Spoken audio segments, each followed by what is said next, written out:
আজ আমরা চলে এসেছি ভুবনেশ্বরের রাম মন্দিরে। রামনবমীর জন্য মন্দিরটা বাইরে থেকে সুন্দর করে সাজানো হয়েছে আলো দিয়ে। ভেতরটাও সুন্দর করে সাজানোর কাজ চলছে। এই মন্দির সকাল 5:30 থেকে দুপুর 12টা পর্যন্ত খোলা থাকে, বিকেল 4:30 থেকে রাত 9:30। রামনবমীর জন্য এখানে আলাদা করে পুজোর ব্যবস্থা করা হয়েছে। এখানে আরও নানা রকম মূর্তি আছে।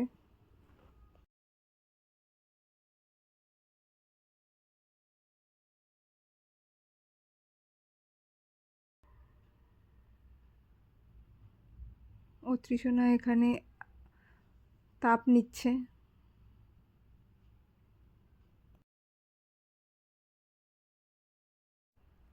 আমরা এবার মন্দিরের চারপাশে অন্যান্য দেবদেবীদের দর্শন করে নিয়েছিলাম।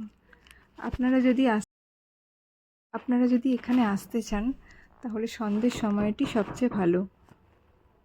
এখানে সন্ধ্যা আরতি বিশেষ করে দেখার মতো।